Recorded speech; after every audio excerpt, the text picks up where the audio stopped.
Ya estamos de regreso con Cristian Barken directamente desde el jardín en Radio Pauta 100.5. Seguimos caminando esta tarde de lunes 30 de marzo del año 2026 en este pequeño jardín al fin del mundo. Recordarles que nos acompaña Grupo Educar, construyendo el futuro de la educación técnico-profesional en Chile. Conoce más sobre nuestro trabajo en grupoeducar.cl. AFP Habitat tiene 3 planes APB pensados para quienes planifican su futuro: Plan Impulso, Plan Proyección y Plan Futuro Total. Más información en afphabitat.cl. Y ahora vamos a caminar, como siempre lo hago una vez por semana, muchas veces los lunes, desde el patio desde mi jardín al patio de la escuela, a hablar de educación.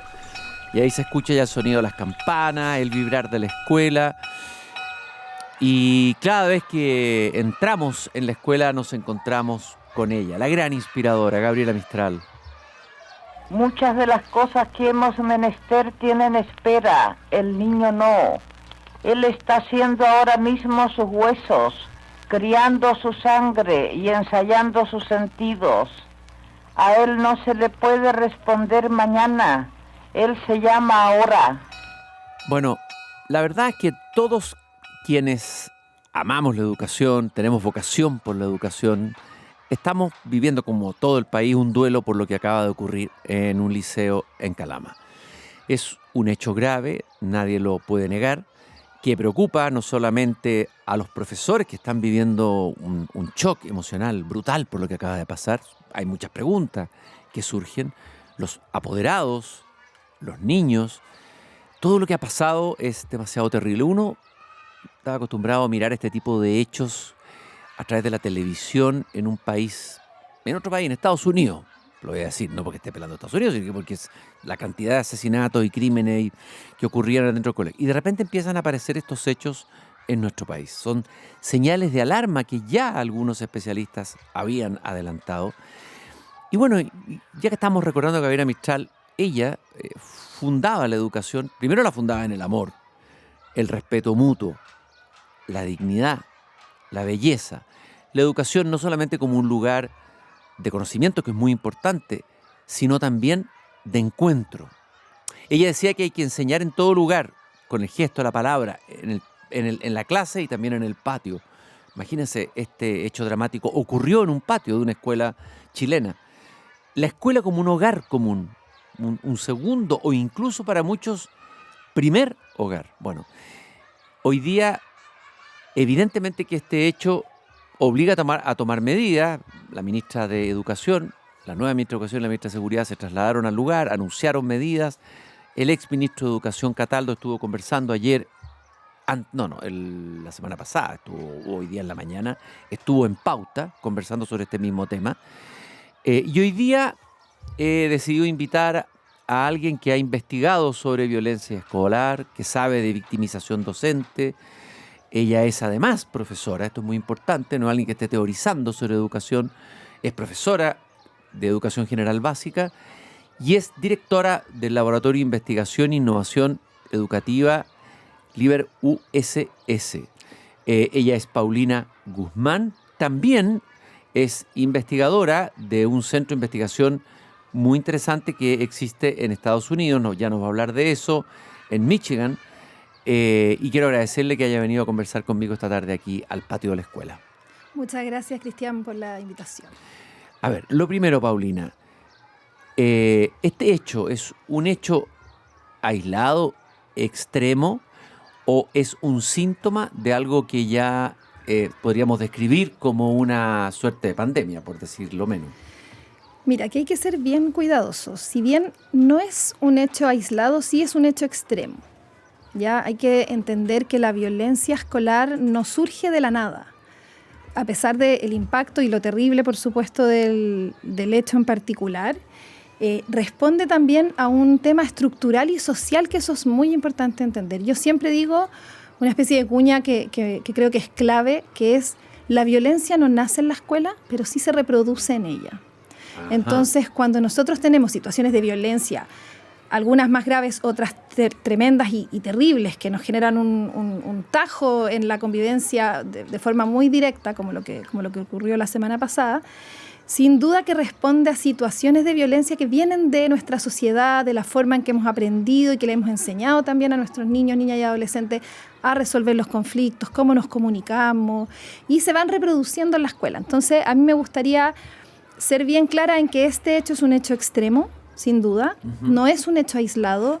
Tenemos antecedentes en el fondo de porte de armas en las escuelas en Chile. Hay registros desde el año 2014, más o menos, por lo menos los que yo relativamente manejo. Pero claro, nunca habíamos tenido una situación tan grave y tan terrible como esta. Pero sí teníamos datos, por ejemplo, de victimización docente. Nosotros en la Universidad de San Sebastián, junto con la Universidad del Desarrollo, el Laboratorio de Convivencia y el CILED de la UDD más Elige Educar, tenemos un estudio que se llama el Índice Nacional de Bienestar Docente. Y ahí hubo una explosión, ¿no? En el último tiempo de ese tipo de... O sea, tal cual. De hecho, el año pasado tomamos la primera ola de datos, este año se toma la segunda ahora, el primer semestre, y ya 4 de cada 10 docentes expresó haber sido agredido al menos una vez por un estudiante. 4 de cada 10 docentes, pero es una cifra extremadamente preocupante. Es una cifra preocupante, sin duda, porque nos habla no solamente de una fractura en un vínculo que es clave para la educación. Tú mismo lo mencionabas al citar a la maravillosa Gabriela Mistral, pero es la base de lo que pasa en la educación, el vínculo. El vínculo profesor-estudiante es un vínculo no solamente necesario, y muy importante para que se desarrolle el aprendizaje y el florecimiento de nuestros estudiantes, sino que además también es muy importante para los docentes. O sea, contribuye al compromiso docente, alimenta la vocación. Nosotros, los que somos docentes, nos levantamos todas las mañanas por nuestros estudiantes. Entonces, cuando ocurren estos hechos de violencia, además de toda la gravedad que tienen por sí solos en el fondo, también afectan este vínculo profesor-estudiante, que es un vínculo que debiera ser de protección, de amor, de cuidado, de pertenencia. Entonces, es bien complejo. Por eso, la violencia escolar, los que venimos estudiando este tema hace tiempo, sabíamos que iba en aumento, sin duda.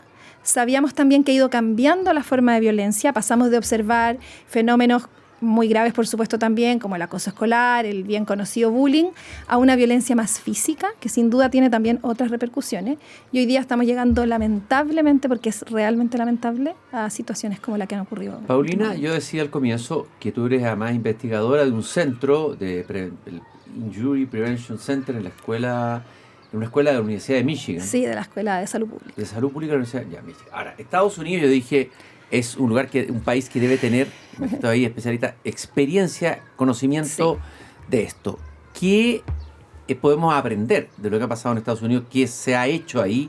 ¿Cuáles son las medidas que se toman para enfrentar este flagelo? Porque hemos visto situaciones dramáticas y muy repetidas, muy frecuentes, muy periódicas en Estados Unidos. A ver. Ya, lo primero es, entender que efectivamente hay un tema cultural distinto, ¿no? Estados Unidos no es Chile, Chile no está en la misma situación hoy día. No hay la cultura de las armas que hay en Estados Unidos. No hay la cultura de las armas, no tenemos la trayectoria de violencia escolar que tienen ellos, pero fíjate que hemos hecho un trabajo bien interesante con ellos. De hecho, publicamos el año pasado, a final de año, un artículo sobre intervenciones que funcionan para prevenir el porte de armas en la escuela. Muy atingente, por supuesto, al tema que estamos discutiendo hoy día.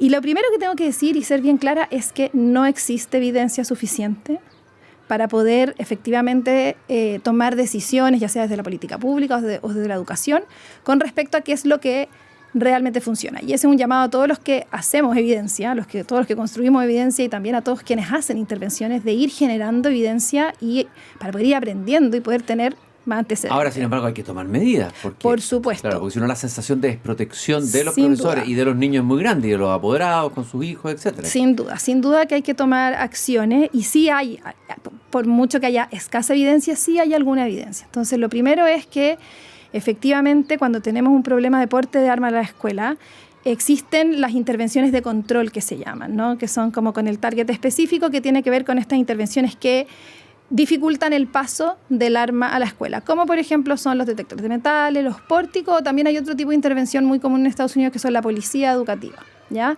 ¿Qué es lo que es la policía educativa y qué es lo que hacen? Son en el fondo personal de servicio de la escuela, asociado a las policías que en el fondo fiscaliza ciertos entornos. Y que debe estar preparada, porque está muy preparada. Hemos visto la experiencia del ICE y hay un trauma también en Estados Unidos sobre qué tipo de policías tenemos o queremos. Sin duda. Y bueno, pero las intervenciones que uno más ve cuando visita las escuelas en Estados Unidos son, por supuesto, los pórticos, ¿no? Los pórticos, los detectores de metales.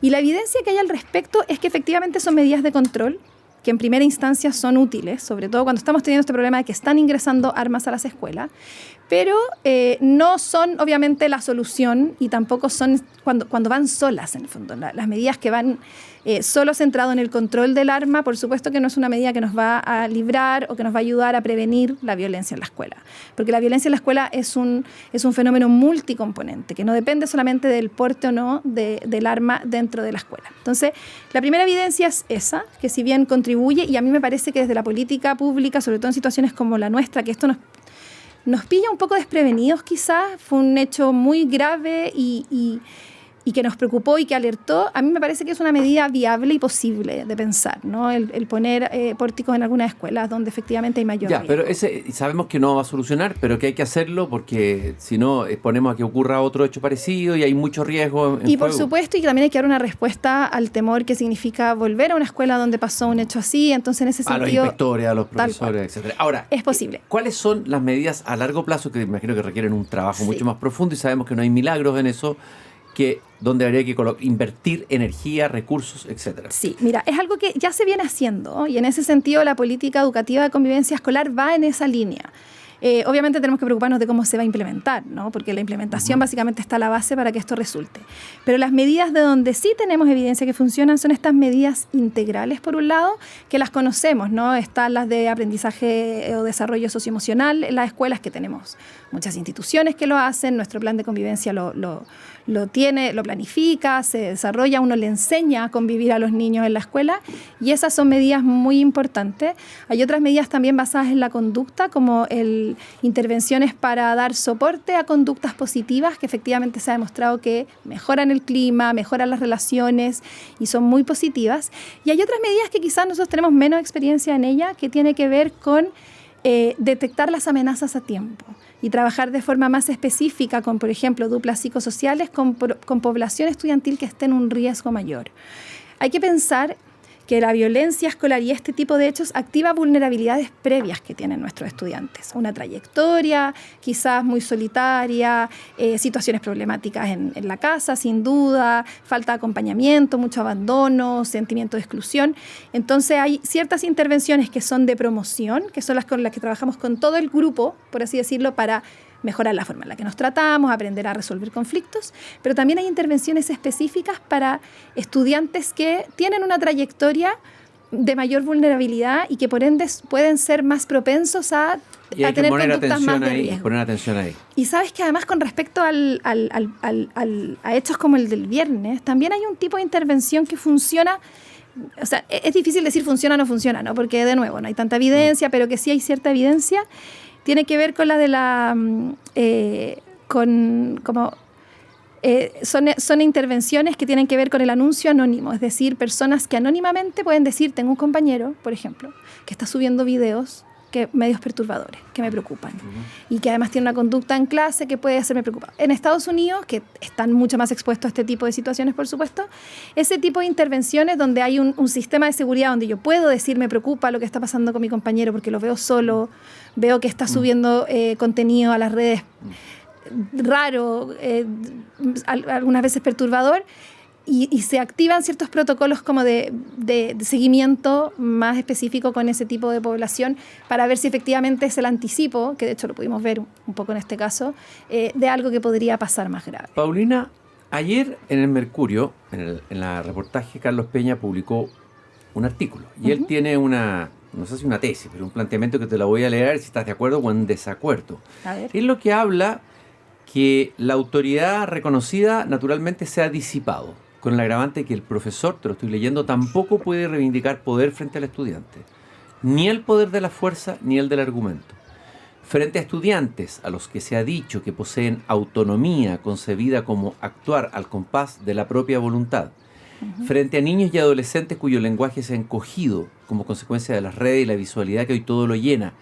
Y a los que se invita a ejercitar lo que se suele llamar pensamiento crítico, el profesor queda despojado de toda posibilidad de que su decisión pueda imponerse frente al estudiante. O sea, la cosa es que el profesor ha perdido autoridad, que hay una suerte de anomia y que hay que recuperar la autoridad del profesor en primer lugar, ¿no? Y el supuesto de la escuela, que es la transmisión cultural de una generación a otras, para la cual una de ellas debe en cierta medida subordinarse, ya no existe. En estas condiciones, plantea Peña, ¿cómo sería posible orientar la conducta o decir esto vale como razón y esto no? Hoy la escuela ha expulsado de sí misma toda prohibición, y con esto termino. Ello ha sido consecuencia de ideas pedagógicas llamadas innovadoras, ideas que han tenido éxito gracias a una época tonta, es bien fuerte lo que dice Peña, que cree que todo lo nuevo o innovador es por ese hecho mejor.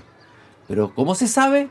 Sin prohibición aprendida en la familia y en la escuela, el sujeto no llega a constituirse y queda entregado a sus pulsiones. ¿Qué piensa de la hipótesis de fondo? Por eso la planteé, porque es distinto tu planteamiento para provocar ahí una conversación. No, de todas maneras, mira, a ver, me parece, lo primero es interesante entender al profesor como una figura de apego, ¿no? Es algo que yo enseño en la universidad. Nosotros formamos hoy día 4.500 futuros docentes y revisamos esto de la forma en la que se relaciona el profesor con el estudiante.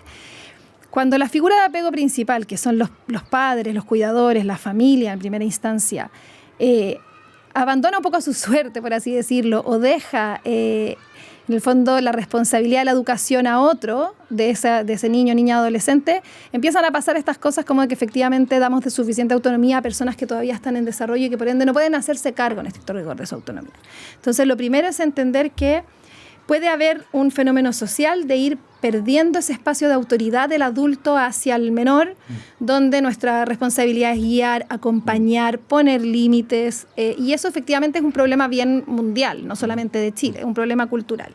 Y por supuesto que eso se puede replicar en la escuela. Ahora, de nuevo, no es el único problema el que hoy día, el tipo de sanciones que se pueden dar en la escuela, no pasa solamente por eso, sino que pasa más bien por este vínculo.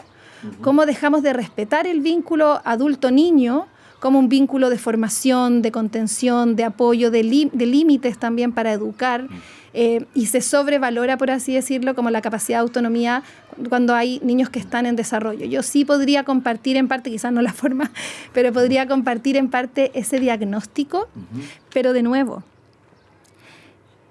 como adultos, no solamente dejamos a veces a los menores un poco a su suerte en su propia crianza, también por un montón de razones estructurales, ¿no? Las presiones laborales, en fin, sino que además también los abandonamos frente a fenómenos nuevos que no nos hacemos parte. El otro día tuve que escribir una columna sobre la serie Adolescencia, que también fue bien bullada en su momento.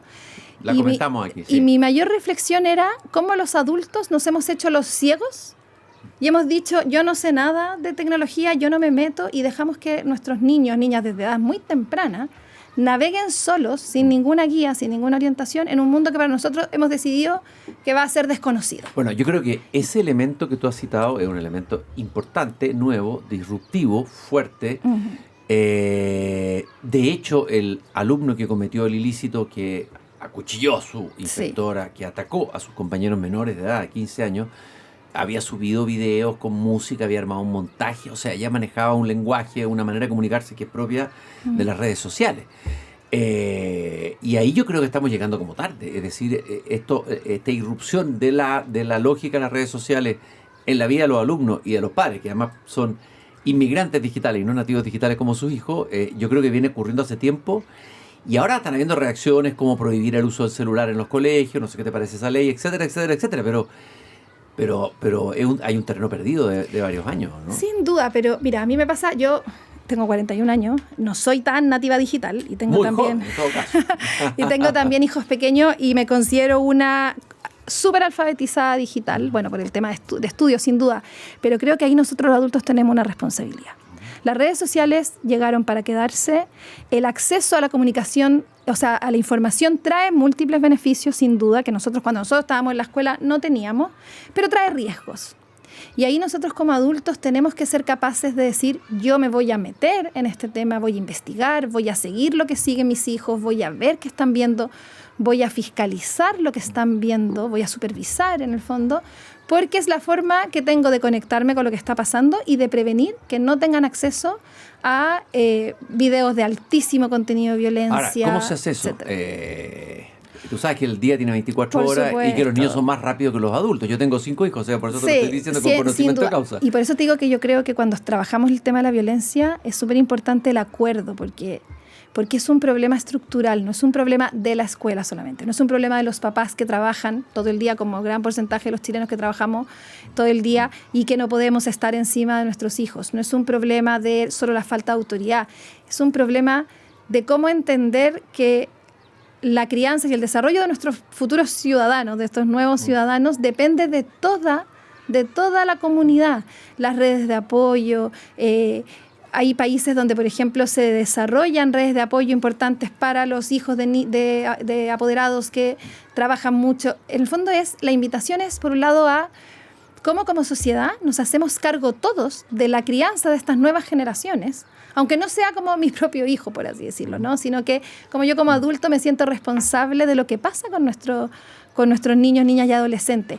Y que la escuela lo hace. Ojo, hoy día las escuelas están tremendamente tensionadas porque todos los que trabajamos en escuela lo hacemos con una profunda vocación, con una profunda responsabilidad por el desarrollo humano. Claro que sí. Sin duda. Pero también siento que se les sobrecarga un poco harto a las escuelas. Y en cierta forma, la salvación de la humanidad depende de lo que pasa en la escuela y no es así. La escuela no puede hacerse cargo. Lo que pasa en la familia o en el grupo donde está el niño. En el grupo de apoyo, en lo que pasa en los barrios. La relación, por ejemplo, hay hartos estudios y hay hartas intervenciones que potencian la relación familia-escuela, sin duda, que es fundamental, pero también la relación sociedad-escuela. Cómo los barrios, los entornos, la junta de vecinos, el club deportivo, hacen alianza con la escuela. Es un entramado social que se ha ido debilitando en las últimas décadas. Sin duda, pero creo que también tenemos... Sí, por supuesto que sí, pero al mismo tiempo también, más que debilitando, yo creo que no nos hemos podido como adaptar a los nuevos desafíos que nos trae la tecnología, cierto individualismo, la modernidad, por así decirlo. Creo que el entramado está está ahí, hay que revitalizarlo, hay que actualizarlo, hay que ponerlo en los nuevos escenarios que hoy día, los nuevos desafíos. Es de verdad que a mí me pasa que todo lo que puede representar una amenaza también, aunque suene cliché, puede representar una tremenda oportunidad, ¿no? Entonces, más que quedarnos desde afuera, sobre todo como adultos, como yo no entiendo de esto, yo no me meto, yo no sé, no, tienes que meterte, tienes que involucrarte, porque es también la forma entre todos que podemos, en el fondo, no dejar a nuestros niños, niñas y adolescentes un poco como a que resuelvan solos desafíos que nosotros mismos no sabemos cómo resolver. Hoy día leí que algo parecido había ocurrido hoy día en Argentina. En Argentina y en un colegio. Y en Curicó. En Curicó, otro hecho, o sea, están ya ocurriendo y en distintos países. ¿Cuál es la situación, el diagnóstico de la convivencia escolar en Chile? Se ha hablado que se ha convertido en un tema central, importantísimo, que venía un deterioro de la pandemia, después de la pandemia, etcétera. ¿Qué es lo que nos dicen los datos, la investigación más científica de aquello? A ver, lo primero es que la convivencia escolar es un factor protector para el desarrollo humano, la buena convivencia escolar, ¿no? Una sana convivencia escolar hace que nuestros estudiantes no solamente tengan mejores notas, que es un poco un objetivo, que se logre en aprendizaje de la escuela, sino que además genera redes de pertenencia que son vitales para el bienestar socioemocional de todos los miembros de la escuela. Entonces, en el fondo, es un factor positivo que hay que proteger y cuidar porque no es lo único que pasa en la escuela. No es solamente bueno para el aprendizaje, sino que es bueno para el desarrollo de futuros ciudadanos, desarrollo de la propia autoestima. Tiene, en el fondo, en ese sentido, efectos muy positivos. Se contrarresta con el aumento de la violencia escolar y la dificultad para el manejo de conflictos, ¿no? Se observan mayor desregulaciones emocionales, que son un poco la antesala al mal manejo de los conflictos escolares, y al aumento de la violencia, que en mi opinión personal y también como investigadora, responde un poco a los modelos que ven nuestros estudiantes en la calle.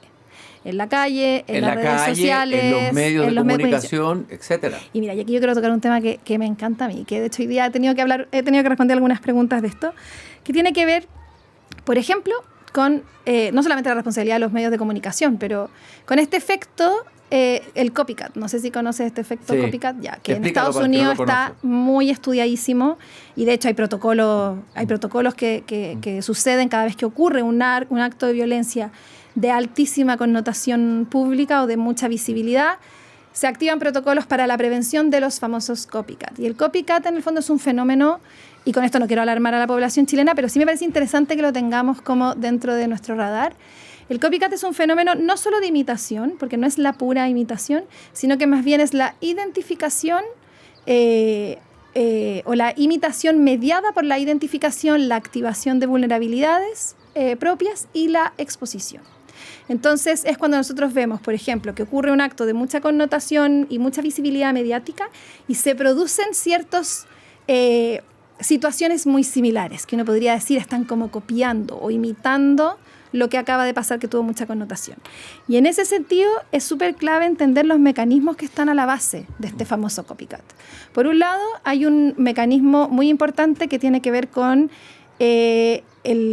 como la entrega de un guión, ¿no? Cuando yo veo que hay alguien que hace algo así de mucha connotación y de mucha violencia, yo, gracias a la exposición que tiene esto, yo aprendo un guión de cómo hacerlo, cuándo hacerlo, a quién hacerlo.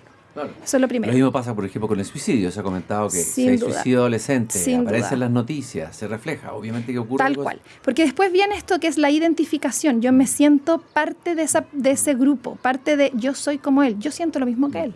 Yo también siento rabia. Yo también fui agredido. Yo también fui vulnerado. Y la influencia de lo que es la cultura narco que ha ido penetrando fuertemente en los sectores más vulnerables, que está presente en las redes sociales, como una cultura que tiene cierta música, que tiene cierta estética, y que eso también permea y yo creo que tiene impacto. De todas maneras, pero me gustaría terminar un poco el punto del copycat como para terminar de explicarlo, porque después de esta identificación, que de nuevo tiene que ver con estas vulnerabilidades que yo ya poseo previas, no es como que el copycat active la violencia, sino que más bien activa vulnerabilidades que me pueden terminar haciendo llevar actos de violencia, viene la responsabilidad de los medios de comunicación, que también es un mecanismo que la evidencia dice que explica este fenómeno del copycat, porque se empieza a poner el enfoque en el agresor, no en la víctima. Entonces yo aprendo que esto que hizo él es algo posible de hacer. Alguien decía, experto en el tema del narcotráfico, que él siempre hacía una exposición y mostraba la foto de Álvaro Escobar y todos decían, sí, conocemos a Álvaro Escobar, conocían toda su historia. Ponía la foto del policía que lo había encontrado, digamos, lo había, no sé si matado, detenido. Nadie sabía nada, que era un héroe, y nadie hablaba de él. Del que más se hablaba era del agresor. Sin duda. ¿No? Sí. Y esa es una reflexión que, de hecho, hoy día conversando con otra periodista, nos tomamos un tiempo para conversar de esto, ¿no? Que en el fondo, cuando yo pongo el foco en el agresor, su sobreexposición, que incluso en el fondo incluso se puede convertir en algunos casos como en no veneración positiva, sino que en la sobreexposición del perfil de esta persona, o en este caso de este menor, es un mecanismo que puede fomentar el desarrollo de estos copycat, porque en el fondo nos estamos enterando de todo, de lo que hizo, cómo lo hizo, cuándo lo hizo, por qué lo hizo. Entonces, la invitación es también un poco a cambiar el foco y ponerlo más en las víctimas, en el fondo de conversar más o de hablar más de eso, sacar el foco, porque también hay un tema de respeto a las víctimas, por supuesto, pero sacar el foco del perfil del agresor. Ahora, sí también quiero ser súper clara en esto. El copycat es estos mecanismos que desarrollan el copycat, si bien son estadísticamente significativos, afectan a una minoría muy minoritaria. Claro. No toda la persona que observa un hecho de violencia lo va a imitar, pero hay que ser súper claro en eso porque es la interacción de diversos factores. Por un lado la exposición, pero también las vulnerabilidades internas que pueden activar cierta conducta y la identificación. Si tú te llamara la directora o el director del liceo, el colegio de Calama, ¿cuál sería el consejo como asesora que darías tú como intervención? ¿Cuál sería lo primero? Lo primero es lo restaurativo. Ya nuestro modelo de convivencia tiene el enfoque punitivo que siempre está, que es que en el fondo como por default de la sanción asociada, tiene el enfoque formativo, de prevención, de promoción, y el enfoque restaurativo es muy relevante cuando el hecho ya ocurrió. Ya cuando la violencia ya llegó, ya se instaló en tu colegio, es muy importante tener, lo primero, este enfoque restaurativo. ¿Cómo restablecemos la confianza? ¿Cómo restablecemos el volver a ir a tu escuela sintiéndolo un lugar seguro? Ese miedo que uno experimenta cuando hay un hecho de violencia importante en la escuela, y los que hemos vivido en Estados Unidos hemos estado expuestos a ese miedo en las mismas escuelas. A mí me tocó ser profesora en un momento de una amenaza de arma y de tiroteo. Ese miedo es muy difícil de recuperar. O sea, ese miedo, esa sensación de seguridad, después de ese miedo profundo que te cala, es muy difícil de recuperar y para eso es necesario el apoyo de especialistas, el de la dupla psicosocial, sin duda, para poder primero contener, hablar de lo que nos pasó, por supuesto que dar espacio para que podamos liberar todo lo que nos produce adentro y luego buscar formas de restaurar y de recuperar algo que se nos quitó y que era nuestro antes de esto, que quizás lo teníamos un poco como ahí, pero no lo valorábamos tanto, pero lo teníamos antes que esto pasara. Y eso es clave, porque con miedo no va a haber aprendizaje. Entonces es muy fundamental el recuperarse. Y por supuesto, y algo que en Chile sí hacemos harto, es el tema de la prevención. Siempre hay que seguir previniendo. Por último, investigaste un poco más el caso. ¿Qué había detrás de la conducta de este alumno en particular que te llamara la atención? ¿Qué elemento había que uno debiera fijarse en él? Mira, sin duda, a ver, primero que nada decir que esto es una investigación que sigue en desarrollo, por ende no tenemos como nada zanjado. Pero algo, ¿no?, sabemos. Sí, algunas cosas sabemos. Sabemos algún historial de vulnerabilidad. Una persona que se había sentido en su ambiente escolar solo, rechazado, con poco apoyo en el fondo de adulto, tanto en su familia como en la escuela, y eso son obviamente vulnerabilidades que son tierra fértil muchas veces para que cosas así ocurran. Lo segundo es también la influencia de conocimiento de hechos previos. Él hace referencia a agresores previos que claramente habla de que tuvo acceso a información y a sobreexposición probablemente sobre esos hechos previos que pudieron haber gatillado, porque de nuevo el copycat es un gatillante, no es la base, es el gatillante. Entonces ahí hay varias como situaciones de riesgo. Las vulnerabilidades son graves, una per se, por ser vulnerabilidades, en el fondo la falta de acompañamiento, el abandono, pero también obviamente son una base para conductas de riesgo que pueden terminar generando los efectos que ha generado esto. Paulina, te quiero agradecer esta conversación que hemos tenido aquí en el patio de la escuela esta tarde, entregándonos elementos que iluminan un poco esta realidad tan sombría y que podría llevarnos al pesimismo, al desencanto, al miedo, a la parálisis. Desde aquí, desde luego, todas nuestras palabras de solidaridad y afecto a toda la comunidad educativa de esa escuela en Calama, los profesores, los inspectores, los apoderados y los alumnos. Nosotros nos volvemos a encontrar mañana nuevamente aquí cuando vuelva a abrir la verja de madera de mi jardín. Fue un gusto haber conversado contigo, igualmente, Paulina. Muchas gracias. Gracias por habernos acompañado. Es hora de cerrar la verja de madera del jardín, pero Christian Vanken la volverá a abrir de lunes a viernes a las 19 horas en Radio Pauta, cuando comience de nuevo Desde el Jardín. Una presentación de AFP Habitat, presentes en tu presente, preocupados por tu futuro. Y Grupo Educar, construyendo el futuro de la educación técnico-profesional en Chile.